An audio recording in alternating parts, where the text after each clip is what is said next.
சொந்தங்களே, அன்னைஸ் கிச்சனிலிருந்து உங்கள் அம்மா சசிரேகா சுந்தர். நம்ம கிச்சனில் பார்த்தீங்கன்னா இன்றைக்கி உருளைக்கிழங்கு வச்சு தான் நான் ஒரு கார பொரியல் செஞ்சு காட்ட போகிறேன். அதுக்கு என்னென்ன பொருள் வச்சுக்கிறேன்னு பார்க்கலாம் வாங்க. உருளைக்கிழங்கு 1/4 கிலோ எடுத்து 3 விசில் குக்கரில் வச்சு 3 விசில் கொடுத்து தோல் எடுத்துகிட்டு பார்த்தீங்கன்னா பொடி பொடியாக நான் கட் பண்ணி வச்சுருக்கேன். ஒரு மீடியம் சைஸ் வெங்காயம் கட் பண்ணி வச்சுருக்கேன். ஒரு 4 பூண்டு பொடியாக நறுக்கி வச்சுருக்கேன். ஒரு சின்ன இஞ்சி துண்டு அதையும் நான் பொடியாக கட் பண்ணி வச்சுருக்கேன். கொஞ்சமாக கருவேப்பிலை.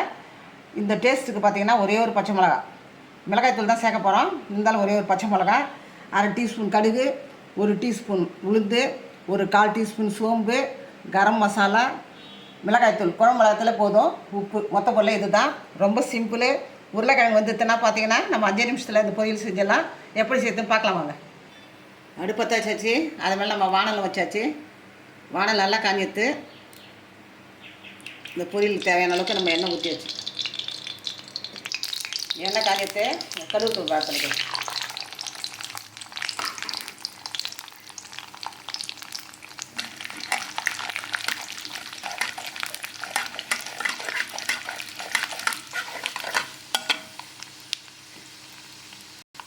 கருவேப்பிலை பொரியும் போதே பார்த்தீங்கன்னா சோம்பு ஆட் பண்ணிக்கலாம்.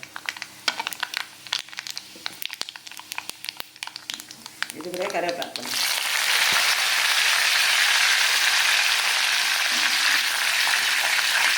இந்த வெங்காயம், பச்சை மிளகாய், இஞ்சி பூண்டு எடுத்து ஒன்றாவே ஆட் பண்ணுவோம். இந்த பொரியல் செய்யறதுக்கு பார்த்தீங்கன்னா ஒரு 5 நிமிஷம் கூட ஆகாது. இது சாம்பார் சாதம், காரக்குழம்பு, ரசம், தயிர் சாதம் எதுக்கு வேணால் நம்ம தொட்டு சாப்பிடலாம். இதை ரொம்ப சிம்பிள். அதே செஞ்சால் நல்லா டேஸ்ட்டாகவும் இருக்கும்.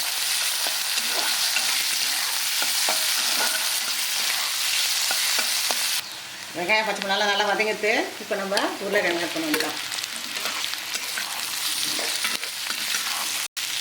இதுக்கு பார்த்தீங்கன்னா குழம்பு மிளகாய்த்தூள் போதும்.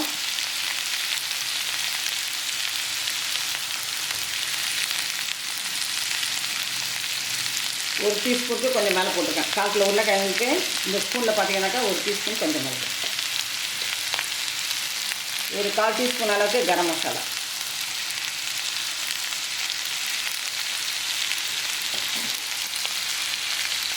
தேவையான அளவுக்கு உப்பு ஆட் பண்ணணும்.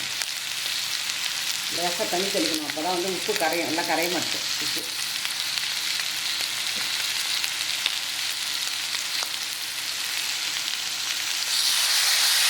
இந்த மாதிரி லேசாக நம்ம தண்ணி தெளிக்கும் போது உப்பு நல்லா கரையும். எல்லாம் மிளகாத்தூள் எல்லாமே பார்த்தீங்கன்னாக்கா ஈவனாக இதெல்லாம்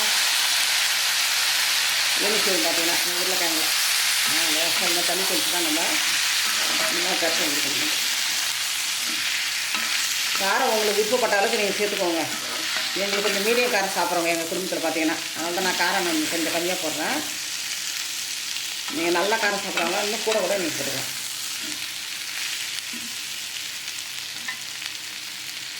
ஒரு 2 நிமிஷம் சேர்ந்துடும். அதுக்குள்ள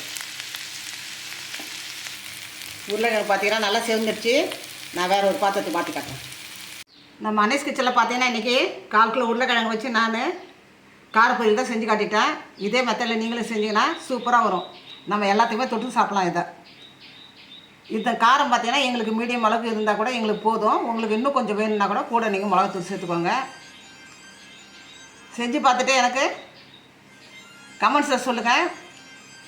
லைக் பண்ணுங்கள், ஷேர் பண்ணுங்கள், கமெண்ட் பண்ணுங்கள். மறக்காமல் என்னுடைய அன்னைஸ் கிச்சனுக்கு சப்ஸ்கிரைப் பண்ணுங்கள். தேங்க்யூ.